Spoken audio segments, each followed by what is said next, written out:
कि क्या क्या काम हुआ है। काम ही काम हुआ है। ये जरूर है कि भारतीय जनता पार्टी के लोगों ने बाधा पहुंचाने की कोशिश की, कई बार केंद्रीय एजेंसियों का भी इस्तेमाल किया गया। हम लोगों ने अपने वचन पत्र में वादा किया है, सभी वादों को पूरा करने में कामयाब हुए। आपके चैनल के माध्यम से मैं तमाम कांग्रेस जनों को धन्यवाद दूंगा, कांग्रेस कार्यकर्ताओं को आभार व्यक्त करूंगा। कांग्रेस पार्टी का 138वां स्थापना दिवस जो है वो मनाया जा रहा है। ऐसे में राजधानी रांची के कांग्रेस भवन में भी स्थापना दिवस मनाया गया है। प्रदेश अध्यक्ष राजेश ठाकुर ने झंडा तोलन किया, जिसके बाद स्थापना दिवस जो है वो मनाया गया। इस वक्त हमारे साथ प्रदेश अध्यक्ष राजेश ठाकुर जी हैं। सर, सबसे पहले तो आज स्थापना दिवस है, उस पर बात करेंगे। क्या कुछ जो है आज हुआ और क्या कुछ आप संदेश देना चाहेंगे? देखिए, ये हम लोग हर वर्ष स्थापना दिवस मनाते हैं और अपनी उपलब्धियों का जिक्र करते हैं कि क्या क्या इस वर्ष की हमारी उपलब्धियां हैं। तो इस वर्ष की हमारी उपलब्धि रही गौरव यात्रा, जन जागरण और अब भारत जोड़ो यात्रा।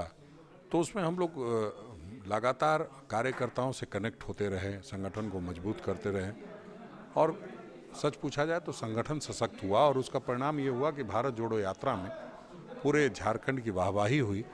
और आज स्थापना दिवस के अवसर पर आपके चैनल के माध्यम से मैं तमाम कांग्रेस जनों को धन्यवाद दूंगा, कांग्रेस कार्यकर्ताओं को आभार व्यक्त करूंगा कि उन्होंने कदम से कदम मिला करके जो आदरणीय राहुल गांधी जी कन्याकुमारी से लेकर कश्मीर तक की यात्रा की शुरुआत की थी, उसके उपयात्रा में शामिल हुए और एक बहुत सकारात्मक संदेश पूरे राज्य से लेकर के देश तक गया कि हाँ, राहुल गांधी जी ने जिन मुद्दों को लेकर के, जिन उद्देश्यों को लेकर के यात्रा की शुरुआत की है, वो यात्रा सफल होगी।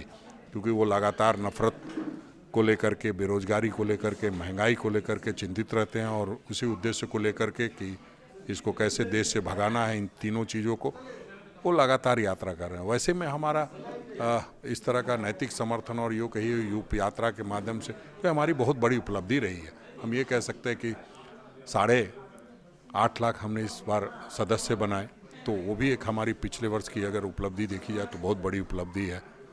तमाम फ्रंट पे सरकार में भी लड़ाई लड़ के अपनी ही सरकार में ओबीसी के आरक्षण के लिए पूरे प्रदेश में धरना दिया। तमाम जो गांव के लोग हैं उनको सरकारी योजनाओं का लाभ पहुंचाने के लिए कांग्रेस कार्यकर्ताओं को 20 सूत्री के माध्यम से वहां भागीदारी दी गई, ताकि वो लोग उन गांव के लोगों की समस्याओं को समझे और उसका निष्पादन कराए। वो भी काम हुआ। 15 सूत्री का गठन हुआ।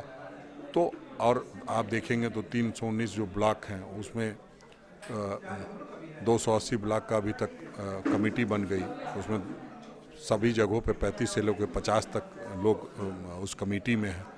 तो ये बहुत बड़ी उपलब्धि है। तमाम जिलों के अध्यक्ष बदले गए हैं, पूरे प्रदेश कमेटी का गठन हुआ है।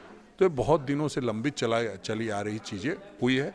इसलिए हम लोगों के लिए हर्ष का विषय और मूल उद्देश्य हम लोगों का है कि जन सेवा में लगे रहें। संगठन मजबूत रहेगा तो जन सेवा भी मजबूती के साथ करते रहेंगे और जो लक्ष्य था हमारे नेताओं का कि हर उदास चेहरे पर मुस्कुराहट बिखेरी जाए, उसमें हम सफल हो पाएंगे। सर, सरकार के 3 साल के कार्यकाल की बात करें तो कल 3 साल जो है वो पूरे हो रहे हैं।